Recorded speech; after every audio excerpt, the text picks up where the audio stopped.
ಪತ್ರಿಕಾಗೋಷ್ಠಿಯನ್ನು ನಾವು ಕರೆದ ಉದ್ದೇಶ ಏನು ಅಂತ ಹೇಳಿದ್ರೆ, ನಮ್ಮ ಜಾತಿ ಜನಗಣತಿ ನಡೀತಾ ಇದೆ. ಪರಿಶಿಷ್ಟ ಜಾತಿ ಸಮಗ್ರ ಸಮೀಕ್ಷೆ 2025 ಗೌರವಾನ್ವಿತ ಜಸ್ಟಿಸ್ ನಾಗಮೋಹನ್ ದಾಸ್ರವರ ಆಯೋಗದ ಸೂಚನೆಯಂತೆ ಮಾಡ್ತಾಯಿದ್ದೀವಿ. ನಮ್ಮ ಜಿಲ್ಲೆಯಲ್ಲಿ ಈಗಾಗಲೇ ನಾವು 100ಕ್ಕಿಂತಲೂ ಹೆಚ್ಚು ಪರ್ಸೆಂಟೇಜು ಜಾತಿ ಜನಗಣತಿಯನ್ನು ನಾವು ಮುಕ್ತಾಯ ಮಾಡಿದ್ದೀವಿ. ತಾವು ಪ್ರಶ್ನೆ ಕೇಳ್ಬೋದು, 100ಕ್ಕಿಂತ ಯಾಕೆ ಜಾಸ್ತಿ ಆಗಿದೆ? ನಮಗೆ ಆಯೋಗ ಕೊಟ್ಟಿರುವ ಮಾಹಿತಿ ಪ್ರಕಾರ ನಮ್ಮ ಜಿಲ್ಲೆಯಲ್ಲಿ 2011ರ ಸೆನ್ಸಸ್ ಪ್ರಕಾರ SC ಪಾಪ್ಯುಲೇಷನ್ನು 3,18,305 ಜನಸಂಖ್ಯೆ ಇತ್ತು.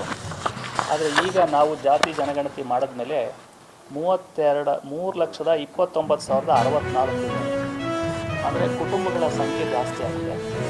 ಹಾಗಾಗಿ 100ಕ್ಕಿಂತ ಜಾಸ್ತಿ ಪರ್ಸೆಂಟೇಜ್ ಬರ್ತಾಯಿದೆ. ನಮ್ಮ ಜಿಲ್ಲೆ ಪ್ರಥಮವಾಗಿ ನಾವು 100% ಕಂಪ್ಲೀಟ್ ಮಾಡಿ ರಾಜ್ಯದಲ್ಲಿ ಮೊದಲನೇ ಸ್ಥಾನದಲ್ಲಿ ನಾವಿದ್ದೇವೆ.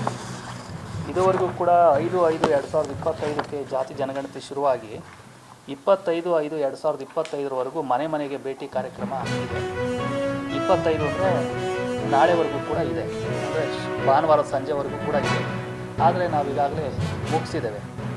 ಇದಾದ ನಂತರ 26 ಅಂದರೆ ಸೋಮವಾರದಿಂದ 28ರವರೆಗೂ 26, 27, 28ರವರೆಗೆ ವಿಶೇಷ ಶಿಬಿರವನ್ನು ನಾವು ಮತಗಟ್ಟೆಯಲ್ಲಿ ಏರ್ಪಾಡು ಮಾಡ್ತೇವೆ.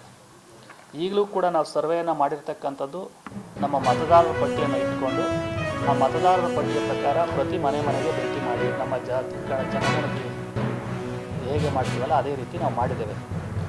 ಈಗ ಆಯಾ ಪೋಲಿಂಗ್ ಬೂತ್ನಲ್ಲಿ ನಮ್ಮ ಗಣತಿಗಾರರು ಕೂತ್ಕೊಂಡಿರ್ತಾರೆ. ಯಾರಾದರೂ ಮನೆ ಬಿಟ್ಟೋಗಿದೆ ಅಥವಾ ನಮ್ಮ ಹೆಸರು ಬಿಟ್ಟಿದೆ, ನಮ್ಮ ಮನೆ ಸಮೀಕ್ಷೆ ಆಗಿಲ್ಲ ಅಂತ ಹೇಳಿದ್ರೆ, ಡೋರ್ ಲಾಕ್ ಆಗಿದ್ದರೆ ಅವರು ಹೋಗಿ ಅಲ್ಲಿ ನೋಂದಣಿಯನ್ನು ಮಾಡಿಕೊಂಡು ಅವ್ರ ಮಾಹಿತಿಯನ್ನು ಕೊಡಬಹುದು. ಅದಾದ ನಂತರ